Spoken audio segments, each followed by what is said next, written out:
rancekne rileko paco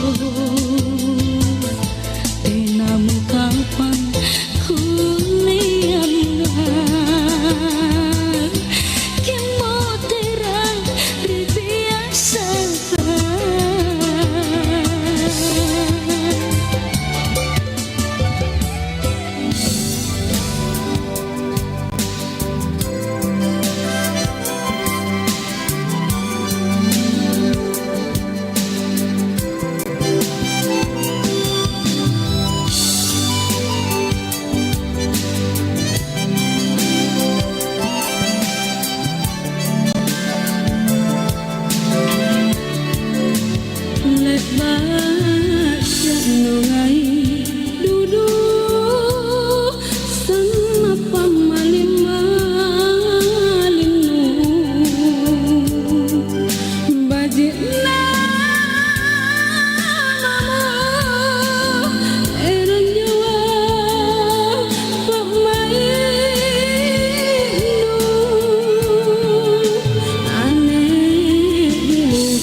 Oke, 92,5 FM Pro 4 RRI Makassar. Assalamualaikum warahmatullahi wabarakatuh. Dan selamat siang sahabat budaya dimanapun Anda berada. Senang sekali untuk siang hari ini saya Dewi Satriani hadir menjumpai Anda di edisi hari ini, pastinya hari Rabu 10 September 2025. Obrolan khusus kita Indonesia. Topik kita kali ini yaitu literasi digital berkarakter, lindungi diri, jaga keuangan.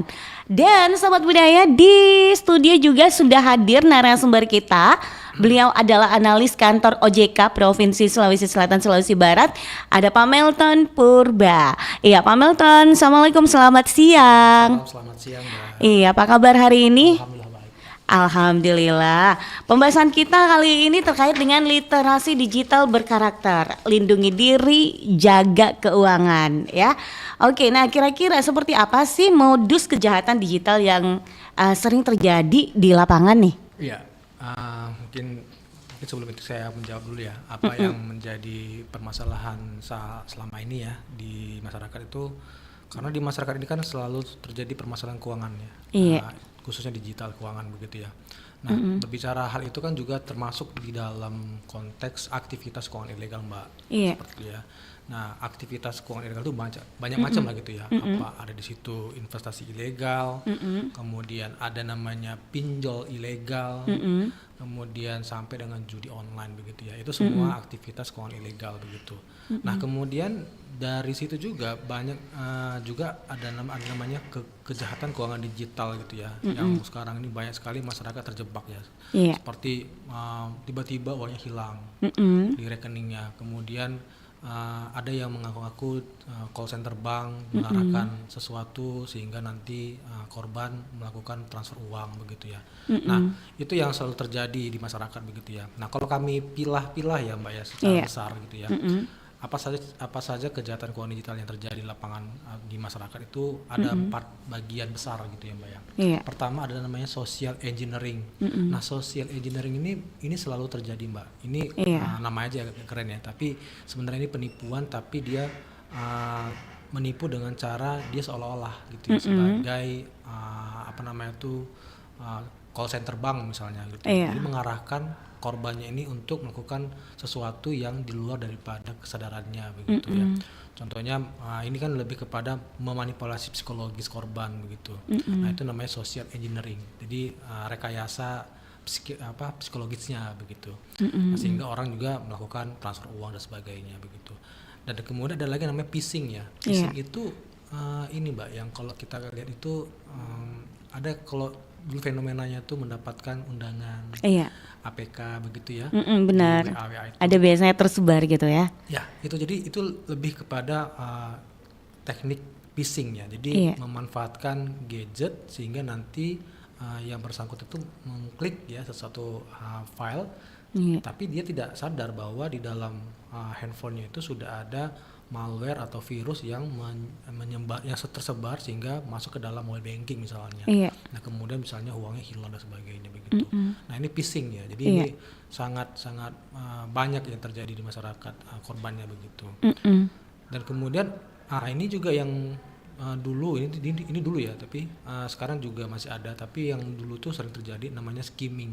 Skimming kartu gitu ya. Nah, kalau Mbak pernah dengar itu dulu pernah kejadian korban itu melakukan pembelanjaan di salah satu market begitu ya, pasar supermarket, dan kemudian dia membayar pakai kartu gitu ya. Nah, kartu itu rupanya ada magnetic stripe ya, di belakang itu ada kayak warna hitam gitu. Itu informasi rahasia sebenarnya. Nah, ketika ada oknum itu dia melakukan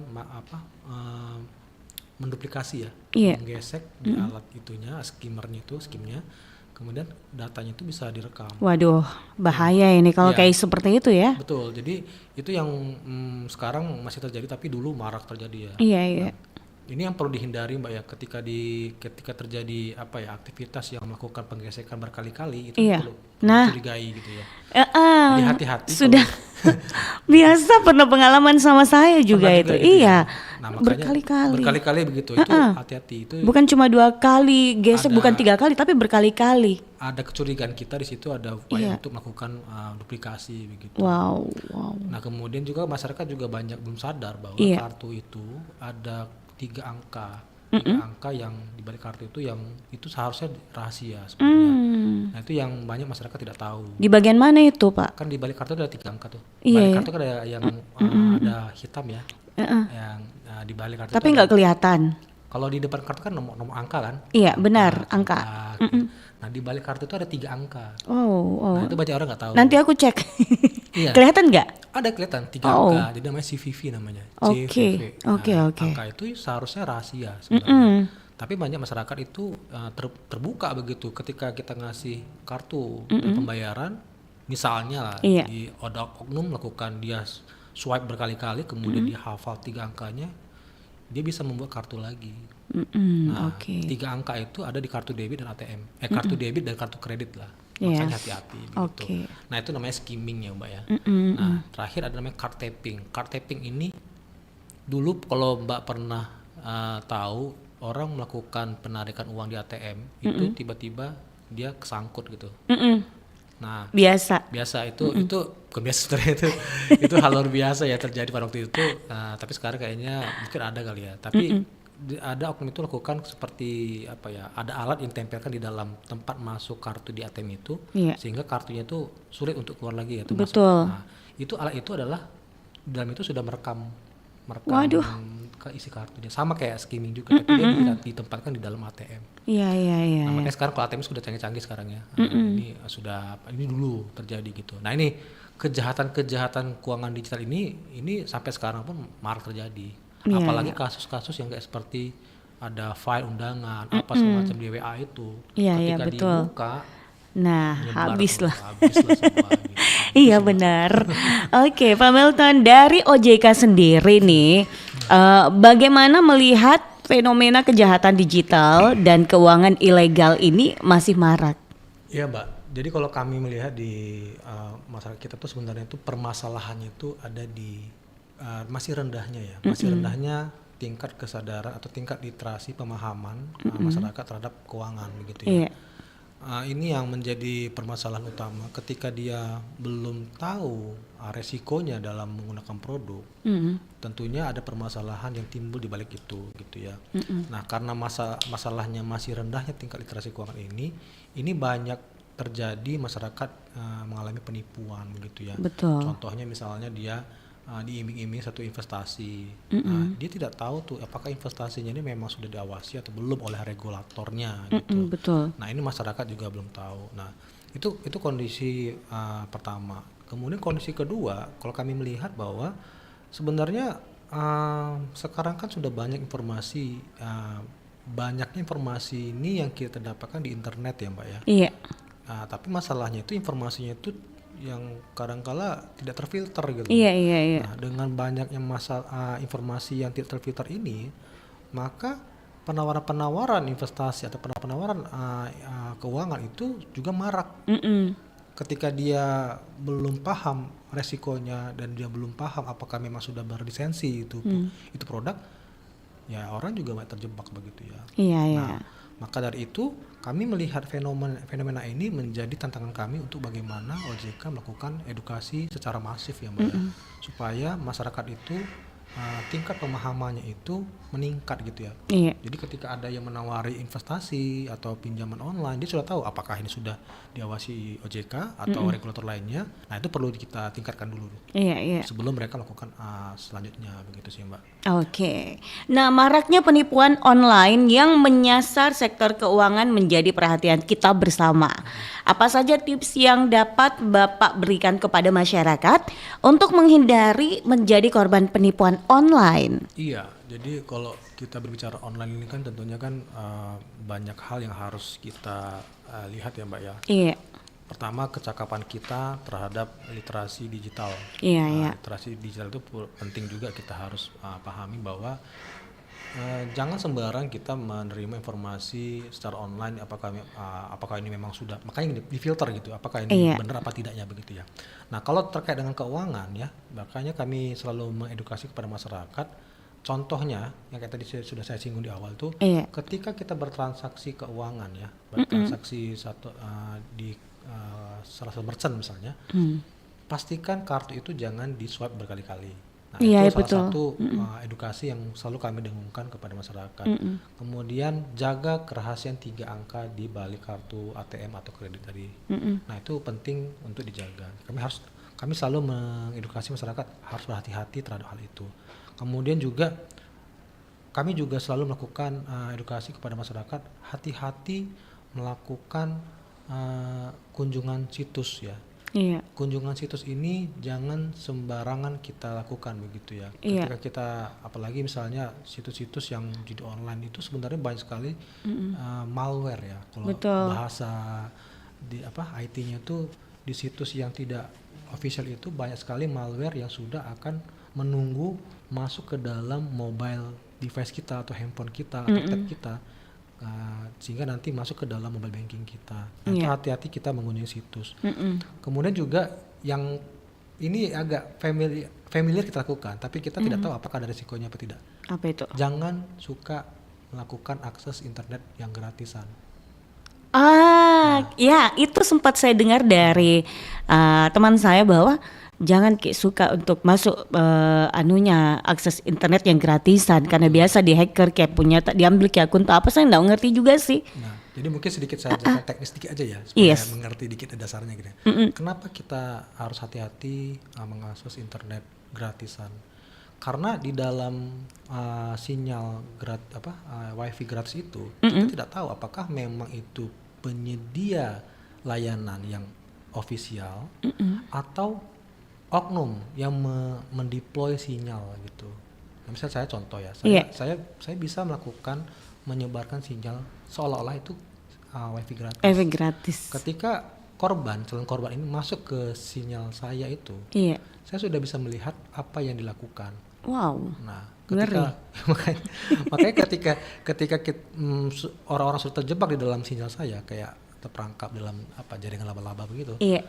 Saya akan bisa melihat apa yang dilakukan. Contohnya misalnya dia lakukan aktivitas mobile banking, saya tahu.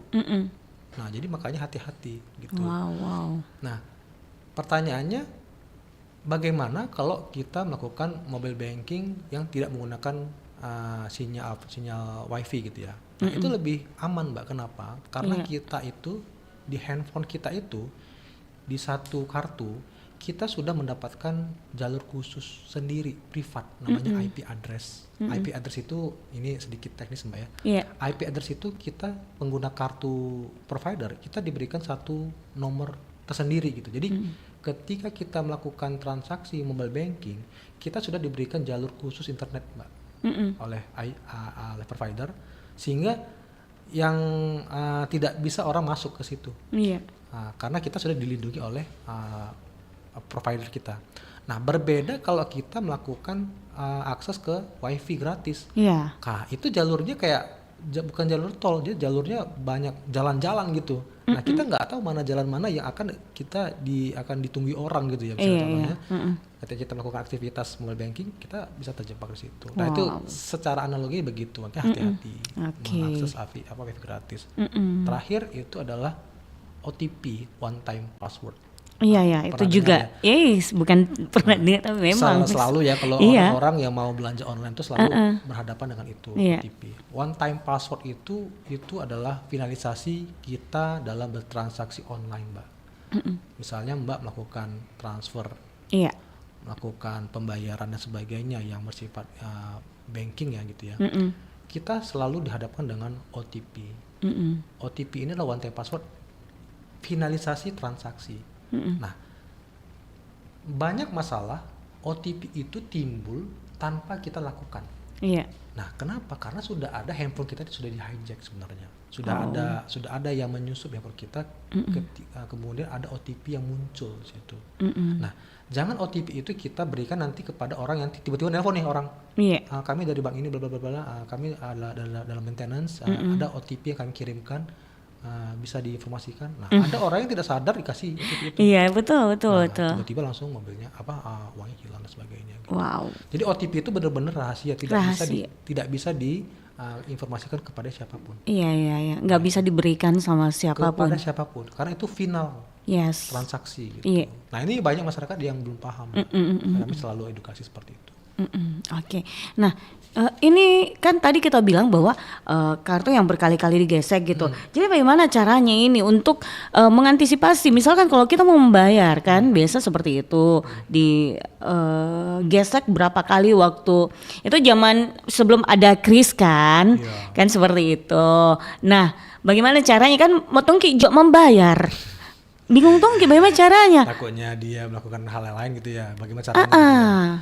Nah, itu sebenarnya memang ini yang kecakapan kita pertama dan awareness, kesadaran kita ya. Makanya mengapa kita sadar? Ya karena kita udah paham. Nah, bagaimana kita menyadari bahwa itu sudah tindakan yang di luar daripada batasnya? Ya, ketika kita melihat ada aktivitasnya kayaknya kita lihat dia sudah berkali-kali, ya ditanya, difotokan. Biasanya orang memfoto si itunya, si yang menggesek itu. Iya. Kemudian nanti langsung blokir aja dulu sementara. Karena dia bisa menduplikasi. Karena dia tidak akan menduplikasi pada saat itu. Pada saat itu juga, karena pasti masih dia ingin mengerjakan sesuatu juga kan. Betul. End of the day-nya setelah dia bertugas, dia akan mengumpulkan itu data. Ngeri ya. Nah makanya memang agak sedikit effort ya Mbak ya. Iya. Agak effort kita memproteksi diri itu. Makanya yang paling penting adalah 3 angka itu Mbak, itu jangan sampai diketahui dulu. Karena ketika 3 angka itu tidak diketahui, dia nggak bisa. Oke. Walaupun dia sudah meng-capture informasi di MicroStrape tadi. Nah, Oke. 3 angka itu final. Oke, itu finalnya ya. Finalnya 3 gitu, angka. ada OTP, dan kemudian 3 angka CVV namanya itu Iya, final. iya. Jadi salah satu caranya adalah jangan ditempel aja tuh. Ya, jangan beritahu kepada siapapun. Oke. Diingat gitu. Oke. Nah, selanjutnya akhir-akhir ini marak juga pinjaman online yang penagihannya agresif dan data kita bisa tersebar nih. Bagaimana menurut Bapak terkait hal itu? Nah iya, pinjaman online ya. Pinjaman online ini memang stigmanya masih negatif. Iya. Kenapa negatif? Karena masyarakat banyak yang tertipu. Rupanya ini pinjaman online-nya bukan yang terdaftar di OJK. Iya. Karena di OJK tuh pinjaman daring kalau kami bilang sekarang. Sudah kami rubah namanya jadi pinjaman daring. Pinjaman daring. Karena mengubah stigma yang negatif tadi itu ya. Iya betul. Pinjaman daring itu yang kami awasi sebanyak 92 perusahaan. Sementara yang pinjaman online yang ilegal yang bukan kami awasi itu sekitar 8.000 perusahaan. Iya. Nah ini banyak masalah. Jadi orang nggak tahu nih, banyak kan orang terjebak di situ karena dia belum tahu, belum ngecek sebelumnya gitu ya, apakah sudah daftar OJK atau belum.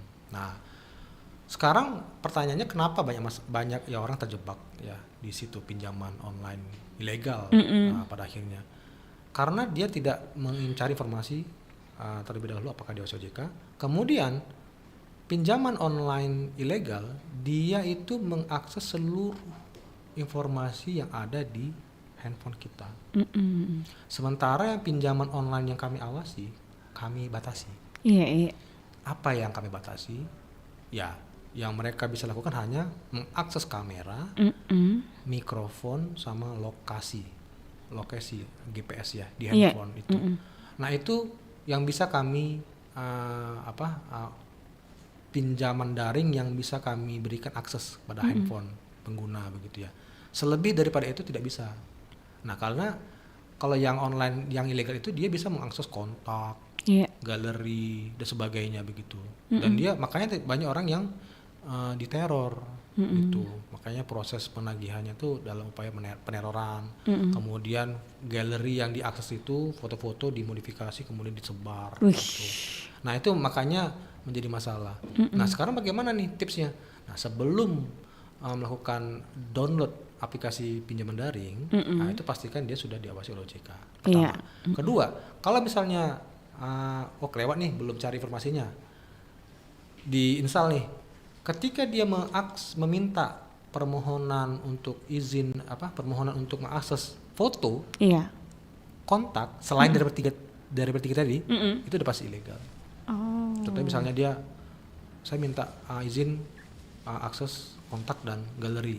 Nah kalau itu dia minta itu sudah ilegal. Kenapa? Karena 3 hal tadi cuma yang kita bisa batasi, kamera, mikrofon, sama lokasi.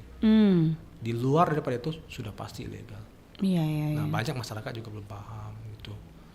Itu yang masalahnya. Kemudian masalah yang kedua ini yang menjadi masalah yang tantangan kita ya, kami di OJK.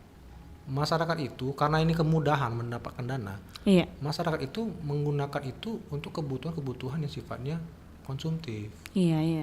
Karena kalau konsumtif kan dia tidak ada kemampuan untuk bayar ya, hanya digunakan untuk konsumtif. Tapi digunakan untuk hal-hal yang sifatnya konsumtif. Nah berbeda kalau digunakan untuk hal-hal yang produktif, itu bisa kita ada return kan ya gitu ya.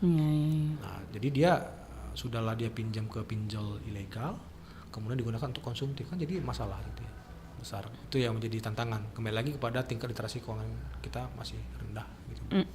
Oke. Nah, upaya OJK dalam menertibkan kejahatan digital oleh oknum tertentu yang bersifat penipuan ataupun dari pinjol ilegal. Jadi memang kalau kami di OJK itu tidak bisa bekerja sendiri ya Mbak. Karena karena butuh ekstra dari beberapa stakeholders yang untuk melakukan penanganan tindakan preventif atau represif aktivitas keuangan ilegal. Nah, di OJK itu sudah bergabung Mbak di dalam Satgas ya, Satgas pemberantasan aktivitas keuangan ilegal atau yang kita singkat itu Satgas Pasti gitu ya. Di dalam Satgas ini terdiri dari 16 lembaga negara, termasuk di situ kepolisian, kejaksaan, dan lembaga lainnya seperti Bank Indonesia, kemudian ada namanya Kominfo dan sebagainya. Nah, di situ yang kami bersama-sama melakukan tindakan-tindakan represif dan edukatif ya, terkait dengan aktivitas keuangan ilegal yang kami lakukan bersama-sama. Nah, ini yang upaya kami Mbak ya. Nah, tentu di dalam upaya kami itu yang kami lakukan itu belum cukup sebenarnya. Karena kenapa? Karena di dalam Satgas itu sendiri memang sudah terbentuk Satgas itu dibutuhkan tindakan yang lebih ekstra lagi. Nah, yang kami lakukan di tahun ini, kami menerbitkan di dalam Satgas itu namanya Indonesia Anti Scam Center ya. Jadi masyarakat ketika dia mengalami permasalahan aktivitas keuangan ilegal, kemudian dia mentransferkan sejumlah dana, si korban ini bisa melakukan pelaporan langsung di website itu, sehingga nanti diupayakan uang yang sudah ditransferkan di blok gitu. Misalnya saya nih, saya kemudian teriming-iming dalam satu aktivitas keuangan ilegal, kemudian saya transfer. Saya sadar nih, oh ini sudah ilegal nih. Nah, saya lapor ke situ, ke Indonesia Anti Scam Center atau IASC. Kemudian saya lapor, nanti di situ dilakukan proses pemblokiran dana yang saya transfer gitu, Mbak. Nah, ini yang perlu kami edukasi kepada masyarakat. Gitu, baik, Pak Milton, sebelum kita lanjut lagi, kita dengarkan dulu ya yang berikut ini. Baik. Mince, aku mau ngefotoin kamu ya. Boleh. Wih, cakep. Mince, sekali lagi ya. Tapi ini mah sambil memegang KTP. Hah? KTP? Buat apa? Ih, bukan buat apa-apa, ini mah tenang. Aku tuh suka banget kalau lihat orang foto sambil megang KTP. Gak mau ah. Gak apa-apa dong Mince. Ayo yuk, sini. Coba pegang KTP kamu. Ah Jono, kamu mau pinjol ya? Berani-beraninya kamu mau pinjol pakai akun aku. Apalagi kalau pinjolnya ilegal. Udah banyak korban tahu gara-gara pinjol, karena mereka nggak paham syarat dan ketentuannya. Jono, pinjol itu bunganya tinggi dibanding pinjaman legal lain. Kalaupun kamu harus pinjol, pakai aplikasinya yang resmi terdaftar di OJK dan alamat kantornya yang jelas. Oh gitu ya Mince ya. Ya udah, maaf ya Mince ya. Tapi sebagai permintaan maaf aku mau kasih pantun buat Mince. Tanah Abang kena spiritus. Buat sekarang, boleh nggak aku pinjam 100? RRI Digital. Nikmati kemudahan interaksi, partisipasi, dan kolaborasi dengan RRI Digital. Interaksi, dengar dan saksikan siaran langsung kami, daftarkan akun Anda, dan mulailah berinteraksi di setiap program dan konten kami. Partisipasi, kreasikan konten Anda berupa berita, podcast, vlog, film, musik, dan playlist. Kolaborasi, kami mengajak berbagai komunitas untuk berkembang bersama melalui digital platform.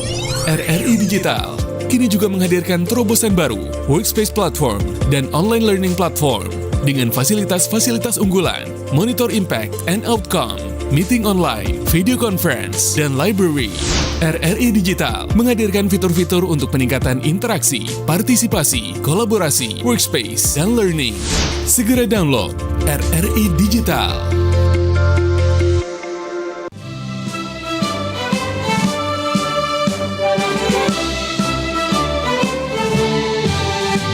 Assalamualaikum warahmatullahi wabarakatuh. Salam sejahtera untuk semuanya. Om Swastiastu, Namo Buddhaya, salam kebajikan.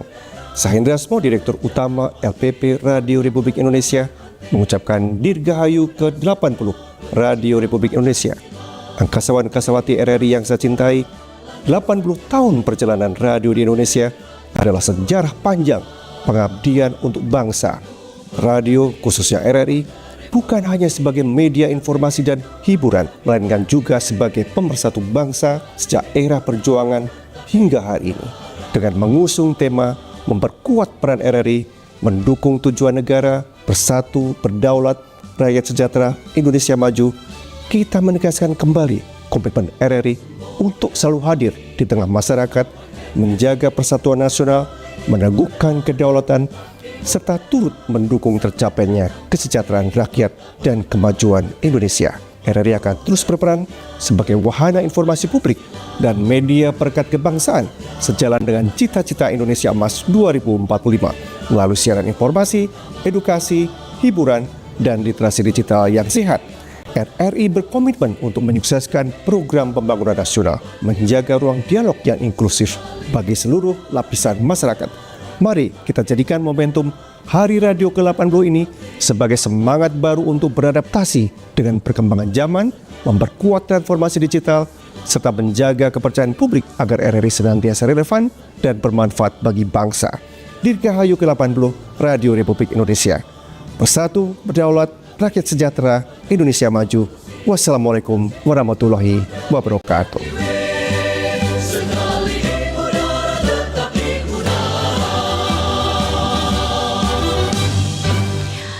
Baik, kita masih bersama di program acara kita obrolan khusus untuk siang hari ini bersama Bapak Melton Purba, analis kantor OJK Provinsi Sulawesi Selatan, Sulawesi Barat. Ya, Pak Melton, kita lanjut lagi ya.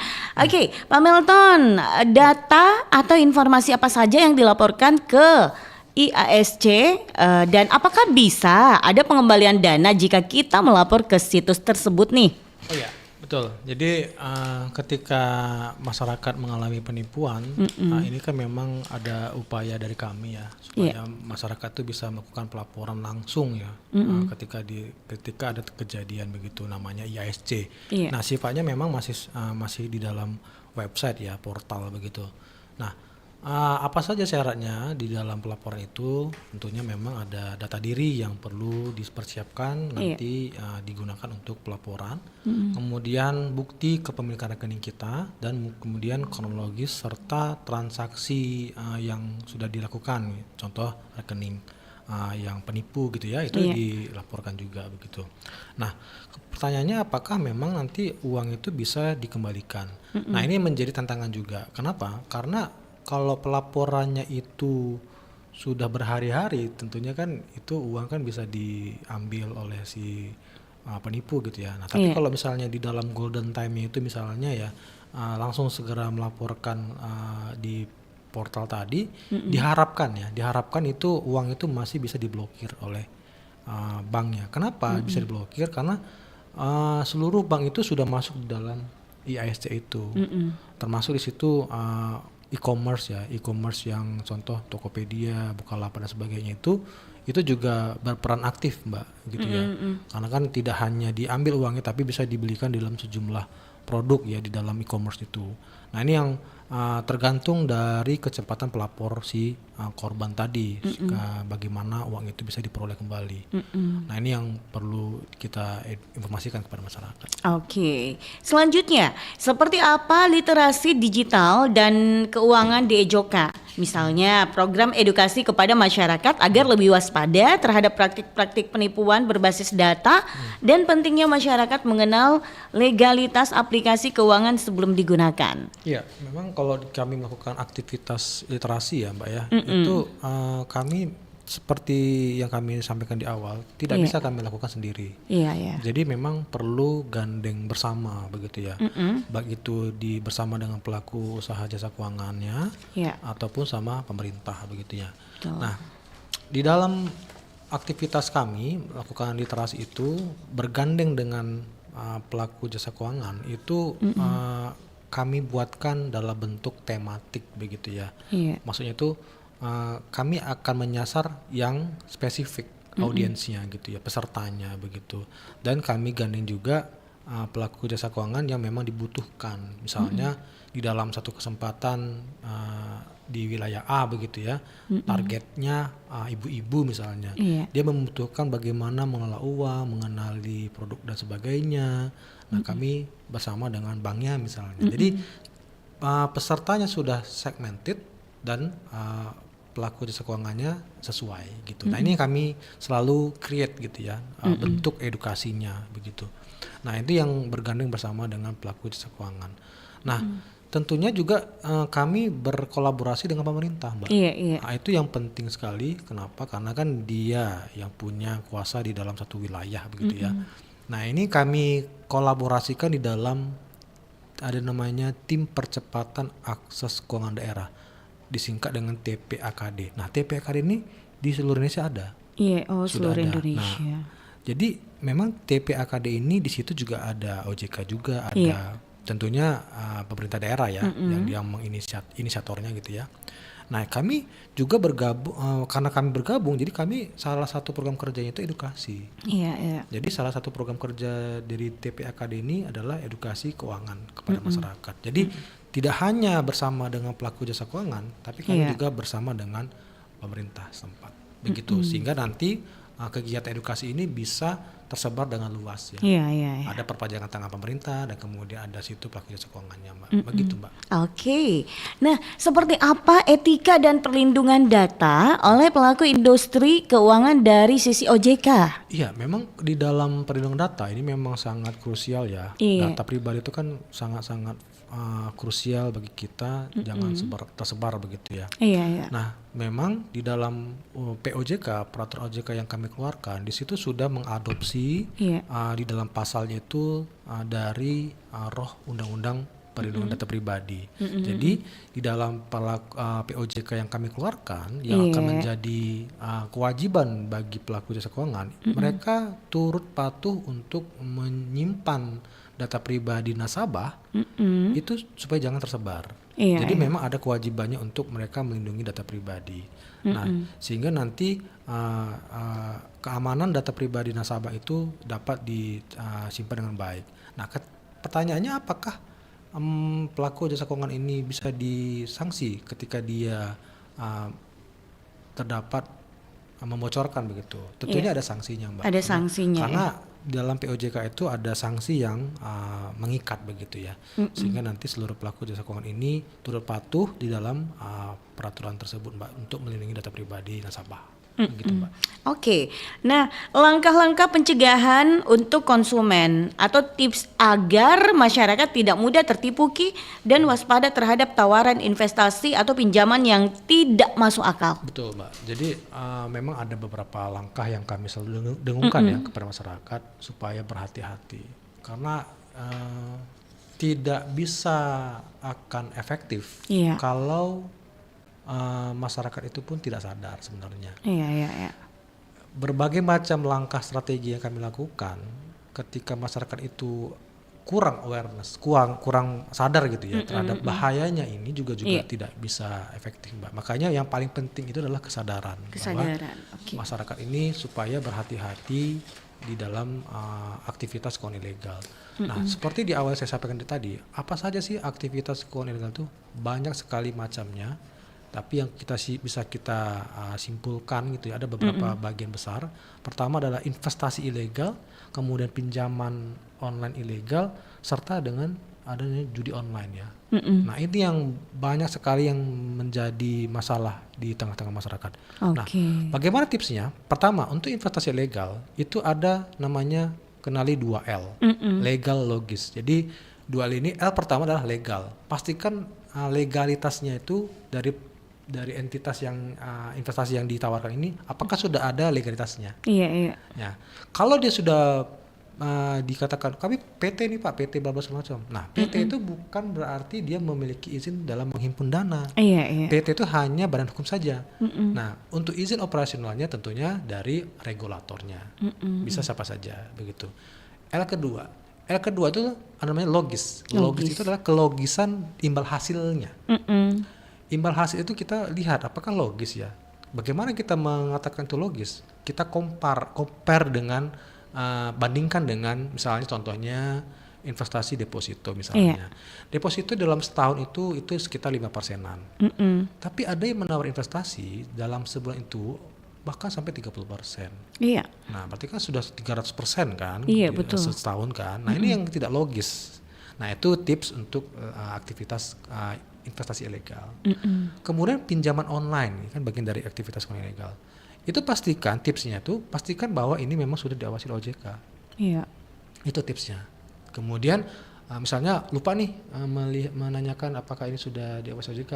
Nah, tips yang keduanya adalah ketika dia meminta izin masuk selain daripada 3 tadi, kamera, mikrofon, lokasi, itu udah pasti ilegal. Iya, iya. Nah, itu jadi tips-tips yang kami bisa berikan kepada masyarakat agar terhindar dari investasi ilegal dan pinjaman online ilegal, begitu Mbak. Oke. Nah, berbicara tentang pelindungan konsumen di OJK di era digital, seperti apa kebijakan dan regulasi perlindungan data di OJK nih, Pak? Ya, memang tidak hanya aktivitas upaya kami mengedukasi ya, tentunya ada dasar yang kami ketentuan yang kami perkuat untuk melindungi masyarakat ya di era sekarang ini. Terakhir kami sudah keluarkan namanya peraturan OJK nomor 22 tahun 2023 tentang perlindungan konsumen dan masyarakat di sektor jasa keuangan. Di dalam peraturan itu memang sudah kami create, di situ ada ketentuan di mana seluruh pelaku jasa keuangan ini menjaga kerahasiaan keamanan data. Itu sudah ada tertuang di dalam POJK itu. Dan kemudian tentunya juga bahwa pihak ketiga yang digunakan oleh pelaku jasa keuangan juga itu kita perhatikan juga ya, sehingga data pribadi itu pun bisa terjaga dengan baik. Dan kemudian bahkan sampai kami mengatur transfer data ke luar negeri hanya beberapa negara yang memang tingkat perlindungan datanya itu sudah lebih baik. Jadi kami juga mengatur hal itu, Mbak.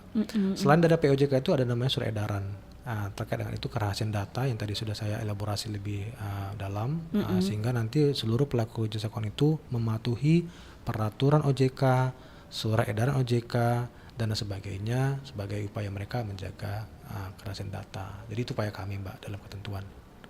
Seperti itu, Mbak. Oke, sebagai closing statementnya, apa yang ingin Bapak sampaikan kepada pendengar kita yang saat ini mendengarkan Pro 4 RRI Makassar? Ya, jadi closing statement yang bisa kami sampaikan di sini, ketika masyarakat melakukan investasi, pastikan adalah namanya 2L, legal dan logis. Nah, ini yang paling harus dibenamkan di otak kita supaya jangan gagap. Kemudian latah untuk melakukan aktivitas keuangan ilegal. Jadi kenali 2L, legal dan logis. Demikian, Mbak. Oke, baik. Cukup menarik sekali obrolan kita pada hari ini ya. Tapi kita udah di penghujung acara nih. Baik, semoga saja informasi tadi bisa memberikan manfaat untuk para pendengar kita yang saat ini mendengarkan Pro 4 RRI Makassar. Pak Milton makin sukses selalu. Amin. Dan tentunya semangat untuk menjalankan aktivitasnya kembali ya. Assalamualaikum, sampai jumpa Pak Milton.